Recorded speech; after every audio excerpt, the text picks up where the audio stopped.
In the previous episode of Hello Vietnam, we learned how to use cả and tất cả, along with Darren, who experienced how to make paper mache masks. Let's start today's lesson. How to use Sắp chưa with our friend DZ in Hải Dương Province. Let's see the fun experiences that today's lesson will bring.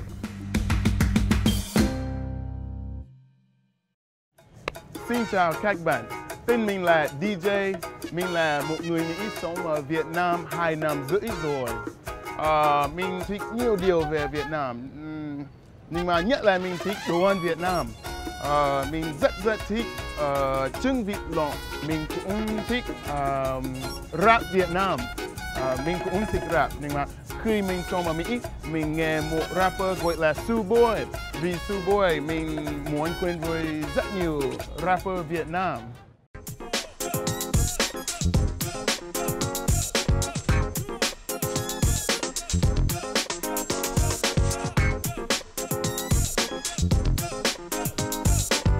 Where is the city of calm? Keep it chill, no guns, no 911. Eating fast, sing buns, boon chai yum yum. Where I be, boy, you know, sing chai Vietnam.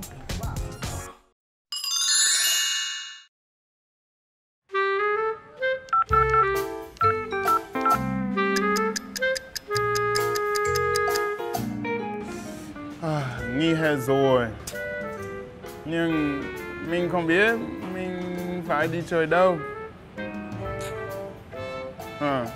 Chắc là mình phải gọi bạn của mình, nhưng mà mình phải gọi ai?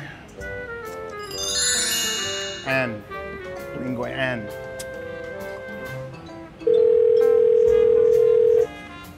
An ơi, alo. Alo, đi gì à? An ơi, nghỉ hè rồi, anh sắp đi chơi đâu không? Có, mình sắp đi du lịch Đà Lạt với gia đình đây. Thế DZ sắp về Mỹ chưa?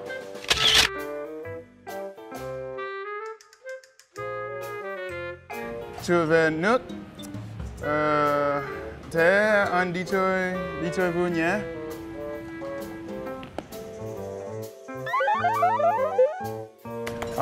Vũ, DZ gọi Vũ.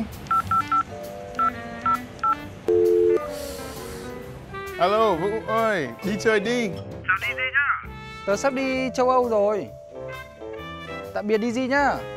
Ok, bye bye Vũ.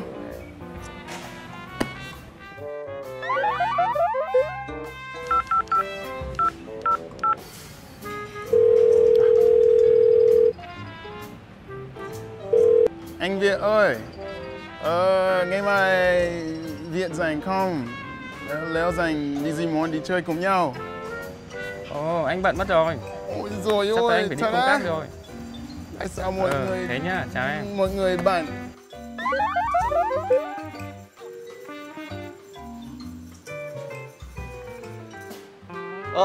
Anh đi gì à? Sao anh lại ngồi đây một mình thế này? Hiểu, ngồi đây. DZ nhớ, Hiểu báo Hiểu sắp đi du lịch.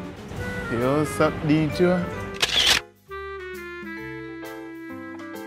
Sắp đi rồi anh ạ. Em sắp đi Hải Dương. Thế anh đi gì, có kế hoạch gì chưa? Anh đi cùng em nhá. Thế à? Tuyệt vời.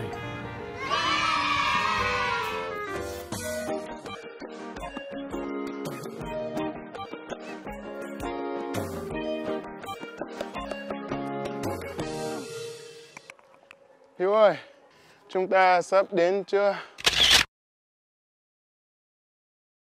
Sắp đến rồi anh ạ. Ok. Chúng ta đang đi đâu đây? Chúng ta sắp thưởng thức một loại hình biểu diễn rất truyền thống của Việt Nam, có tên gọi là hát chèo. Hát chèo à? Hát chèo là gì? Đây là vừa hát vừa chèo thuyền hả? Không. Hát chèo là tên gọi của một loại hình biểu diễn truyền thống ở miền Bắc Việt Nam. Ok. Đi thôi.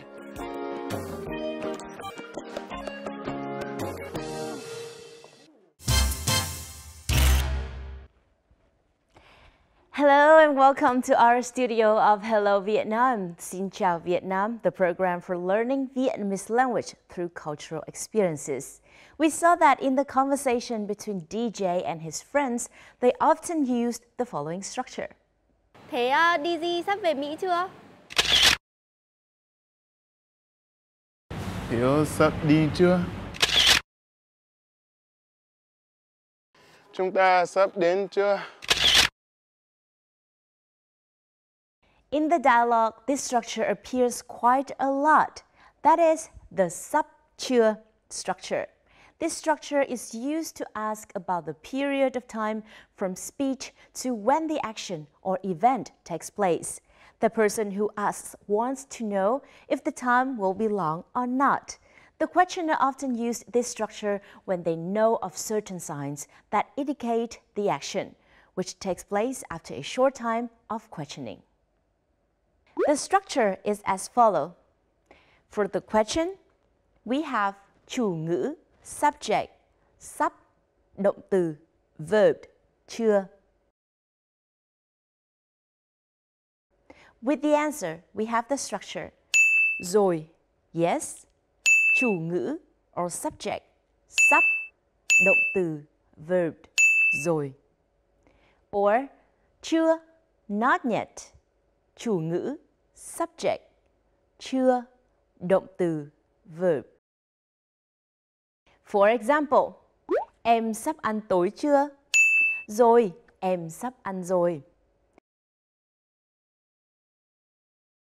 Chị ấy sắp chuyển nhà đến Cầu Giấy chưa?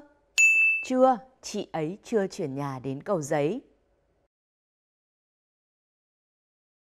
However, in a conversation, you can answer in a shorter way. Rồi, sắp rồi, điểm thời gian cụ thể or point of time. Or chưa, còn lâu. For example, anh sắp về nhà chưa?